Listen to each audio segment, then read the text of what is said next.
Well, I've made a video about this in the past, but why not make another one?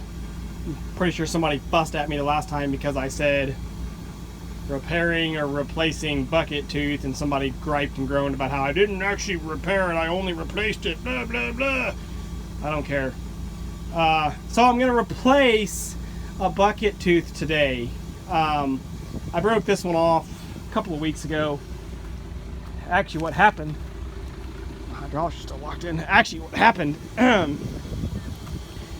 I was trying to fold my thumb up, and no, sorry, trying to get it put in place.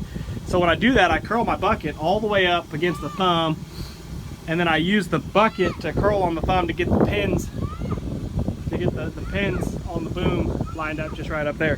But when I did, my thumb doesn't quite line up right, and it got in a bind. That middle tooth, or that middle prong, whatever you want to call it, on the thumb there, got in a bind. Maybe I guess it was the right hand. It was the right hand edge. Got in a bind against this tooth, and I didn't realize it, and it snapped, which is pretty scary because you didn't even realize that it was in a bind, and then the next thing you know, it snaps. And it was after dark, it shot sparks out, which is kind of cool. So there's the busted pin retainer. You can see it just snapped the metal off there, rubber and metal there. Snapped it pretty good.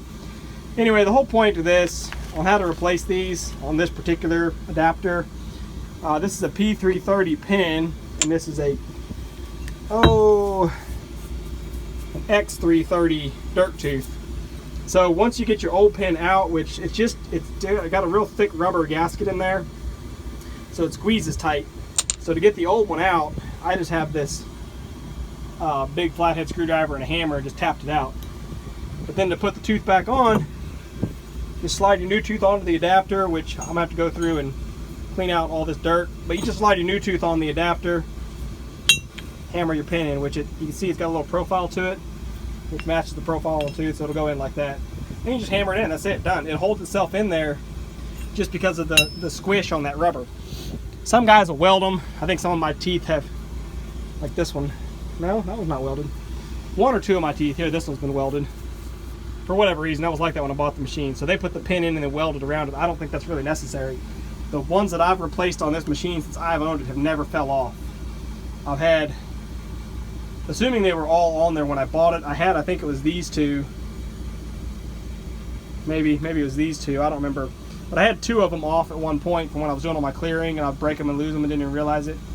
But since I've replaced those two, they never fell off again until this one here snapped the other night. So, and that obviously I knew that happened when it happened. But anyway, yeah, real easy swap on this particular style of adapter and tooth.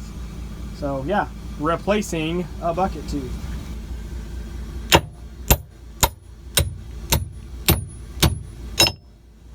Done.